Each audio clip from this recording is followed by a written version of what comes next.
अटल सेतूवरती आज रात्री 11 वाजल्यापासून 18 फेब्रुवारी दुपारी 1 वाजेपर्यंत वाहतूक बंद. मॅरेथॉन स्पर्धेमुळे वाहनांना प्रवेश बंदी. नवी मुंबई पोलिसांची अधिसूचना जारी. मुंबईतील गोखले पुलाचं काम अंतिम टप्प्यामध्ये. पुलाचं काम पूर्ण झाल्यानंतर वाहतूक कोंडीतून मुंबईकरांची सुटका होणार. मुंबई कोस्टल रोडचं उद्घाटन याच महिन्यामध्ये होणार. महापालिका आयुक्त इक्बाल सिंग चहल यांची माहिती. वरळी ते मरीन ड्राईव्ह हा पहिला टप्पा सुरू होणार.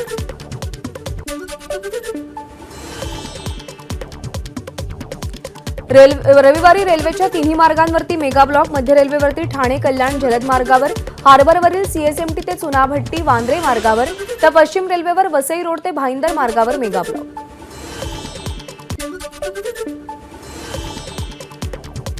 आता कल्याण लातूर प्रवास केवळ 4 तासात होणार.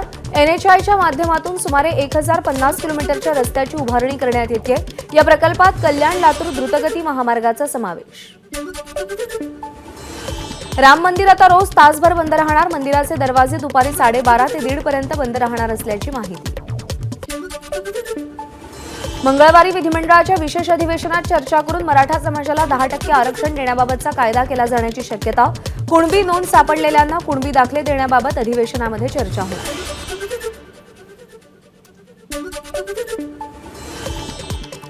मनोज जरांगेंच्या उपोषणाचा आज 8वा दिवस. 20 ते 21 तारखेनंतर आंदोलन हाताबाहेर जाण्याचा इशारा. तर सगळे सोयरेच्या अंमलबजावणीवर जरांगे ठाम. नांदेड जिल्ह्यामध्ये मराठा आंदोलक आक्रमक. नांदेडच्या पिंपळगाव निमजी इथं आमदार मोहन हंबर्डे यांची गाडी मराठा आंदोलकांनी फोडली. आरोपीला घेऊन जाणाऱ्या जामखेड पोलिसांच्या खासगी वाहनावर बीडच्या केजमध्ये हल्ला. 3 पोलिसांना मारहाण करत वाहनांच्या काचाही फोडल्या. 9 जणांविरुद्ध गुन्हा दाखल. छत्रपती संभाजीनगर शहरातील पाणीपुरवठा विस्कळीत. मागच्या 3 दिवसांपासून अनेक वसाहतींमध्ये पाणी नाही. 2 ठिकाणी जलवाहिनी फुटली. पाणीपुरवठा विस्कळीत झाल्यानं नागरिकांवर पाणी विकत घेण्याची वेळ. पंकजा मुंडेंच्या वैद्यनाथ साखर कारखान्याच्या कर्मचाऱ्यांचे 61,47,000 रुपयांची पीएफ थकीत. कर्मचाऱ्यांना थकीत पीएफ न भरल्यानं कर्मचाऱ्यांचा थकीत पीएफ न भरल्यानं कर्मचारी भविष्य निर्वाह निधी कार्यालयाची कारखान्याला नोटीस. निर्यात बंदी असतानाही टोमॅटोच्या कंटेनरमधून यूएईला पाठवण्यात येणारा कांदा सीमाशुल्क विभागानं पकडला. नागपूरच्या सीमाशुल्क विभागाची मुंबईमध्ये मोठी कारवाई. चिपळूणमध्ये राणे आणि भास्कर जाधव समर्थक आमने सामने. निलेश राणेंच्या गाडीवर दगडफेक. भास्कर जाधवांच्या कार्यालयाबाहेरून राणेंचा ताफा जाताना राडा. रत्नागिरीमध्ये दगडफेकी प्रकरणी भाजप आणि ठाकरे गटाच्या कार्यकर्त्यांवर गुन्हा दाखल. दोन्ही पक्षाच्या 300 ते 400 कार्यकर्त्यांवर कारवाई. भास्कर जाधवांच्या कार्यालयासमोरून निलेश राणे यांचा ताफा जाणार होता, तर पोलिसांचा मोठा बंदोबस्त अपेक्षित होता. ठाकरे गटाच्या नेत्या सुषमा अंधारेंची प्रतिक्रिया. भास्कर जाधव बोलल्यामुळेच हा सगळा गोंधळ झाला. लोकसभा निवडणुकीच्या पार्श्वभूमीवर अशा घटना होणं योग्य नाही. या घटनेचं समर्थन होणार नाही. माहिती घेऊन कारवाई करू. प्रदेशाध्यक्ष बावनकुळेंचं वक्तव्य. दिल्लीमध्ये आज आणि उद्या भाजपचं राष्ट्रीय अधिवेशन. अधिवेशनाला राज्यातले भाजपचे मंत्री, खासदार आणि आमदार उपस्थित राहणार असल्याची माहिती. राज्यसभा निवडणूक बिनविरोध. अपक्ष उमेदवार विश्वास जगताप यांचा अर्ज बाद. अशोक चव्हाण, मेधा कुलकर्णी, अजित गोपछडे, मिलिंद देवरा, प्रफुल्ल पटेल, चंद्रकांत खंडोरेंना खासदारकी. रविचंद्रन अश्विनची 3ऱ्या कसोटीतून अचानक माघार. कुटुंबामध्ये मेडिकल इमर्जन्सी आल्यानं अश्विन तातडीनं चेन्नईला परतला. बीसीसीआयची ट्विट करत माहिती. मुंबईतील वांद्रे परिसरात महापालिकेकडून डीप क्लिनिंग ड्राईव्ह. महापालिका आयुक्त इक्बाल सिंग चहल यांची उपस्थिती. सोलापूर महापालिकेचं 2024-25 या आर्थिक वर्षाचं अंदाजपत्रक सादर. महापालिका आयुक्त शीतल तेली उलगेंकडून 1,157 कोटी 23 लाख रुपयांचं अंदाजपत्रक सादर.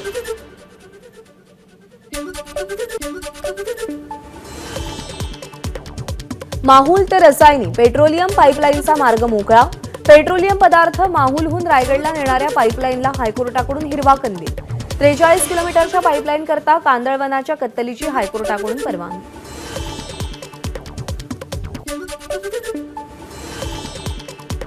20 तारखेच्या आत सरकारनं निर्णय घ्यावा, अंतरवाली सराटीतील सर्व गुन्हे मागे घ्या, मनोज जरांगेंची मागणी. तर 20 तारखेपर्यंत उपोषण करणार, सरकारनं त्यांचं धोरण ठरवलं, आता मराठ्यांचं धोरण ठरवणार, जरांगेंचा इशारा.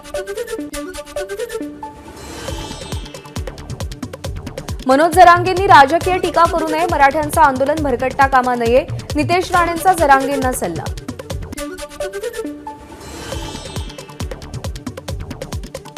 सर्वेक्षण आणि सरकारच्या कामावर आक्षेप घेण्याचं काहीच कारण नाही, मुख्यमंत्री मराठा समाजाच्या आरक्षणासाठी गंभीर, खासदार श्रीकांत शिंदेंची प्रतिक्रिया. मनोज जरांगेंच्या जीवाला धोका, त्यांच्यावरती विषप्रयोगाची शक्यता नाकारता येत नाही, वंचित बहुजन आघाडीचे नेते प्रकाश आंबेडकर यांचा खळबळजनक दावा. धनगर आरक्षणासंदर्भातील याचिका हायकोर्टानं फेटाळल्या, धनगरांना अनुसूचित जमातीमध्ये आरक्षण देण्यास हायकोर्टाचा नकार.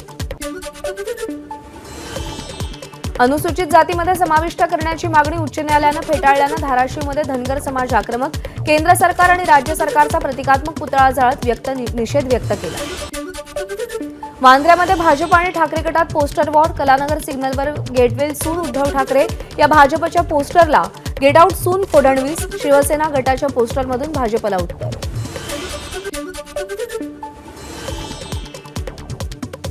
मी मुख्यमंत्री पदासाठी हपापलेलो नाही, 2004 मध्ये संधी असतानाही घेतली नाही, त्यावेळी आर पाटील किंवा छगन भुजबळ मुख्यमंत्री झाले होते, त्यावेळी ते आक्रमक नेते होते, अजित पवार यांचं वक्तव्य. वरिष्ठांच्या पोटी जन्मलेलो असतो तर पक्षाचा अध्यक्ष झालो असतो, पण भावाच्या पोटी जन्माला आलो मग पक्ष चोरला असं का म्हणता, बारामतीतल्या कार्यक्रमामध्ये अजित पवारांचा हल्लाबोल.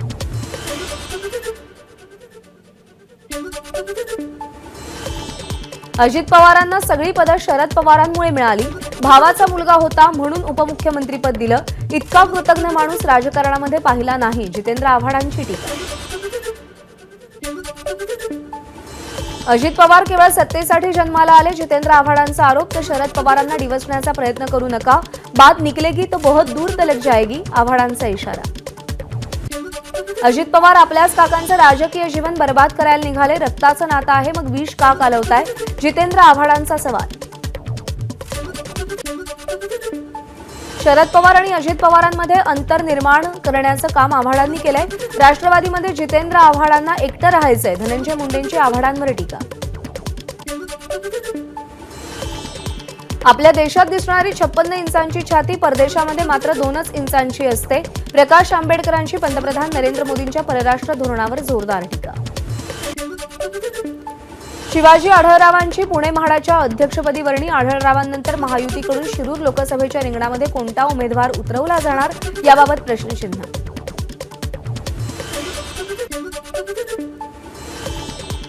पवार गट, ठाकरे गट आणि काँग्रेसनंतर वंचित बहुजन आघाडीकडून हिंगोली लोकसभेवर दावा, ठाकरे गटाकडून वंचित आघाडीमध्ये प्रवेश केलेली बीडी चव्हाण लोकसभा निवडणूक लढवण्याची शक्यता. वर्ध्यातील कारंजा तालुक्यातील गावांना वादळ, गारपीट, अवकाळी पावसाचा जबर तडाखा, संत्रा बागांचं मोठ्या प्रमाणात नुकसान. सरकारनं नवीन GR रद्द करत वंचित दुर्लभ घटकातील विद्यार्थ्यांकडे लक्ष द्यावं, अन्यथा तीव्र आंदोलन छेडणार, धडाकेबाज युवा प्रतिष्ठानचे संस्थापक अध्यक्ष अमोल केंद्रे यांचा सरकारला इशारा. मनोज जरांगेंच्या समर्थनार्थ राज्यामध्ये ठिकठिकाणी चक्काजाम आंदोलनाचं नियोजन, नाशिक, हिंगोली, पंढरपूर, लातूर तसंच इतरही ठिकाणी रास्ता रोको आणि चक्काजाम आंदोलनं केली जाणार.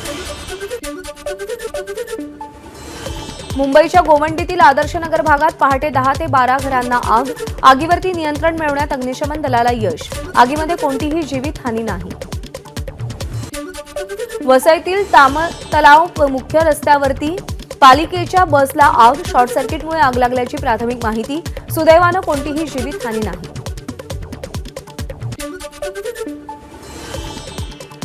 बोरिवली पश्चिमेमध्ये बाईक पार्किंगमध्ये भीषण आग, आगीमध्ये 10 ते 12 बाईक जळून खाक, आगीचं कारण अद्याप अस्पष्ट.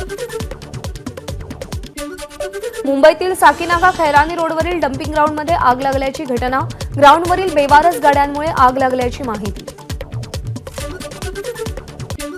जुहू परिसरातून 2 किलो MDMA जप्त, दहशतवाद विरोधी पथकाच्या जुहू युनिटची कारवाईमध्ये एकूण 3 कोटी रुपयांचे अंमली पदार्थही जप्त.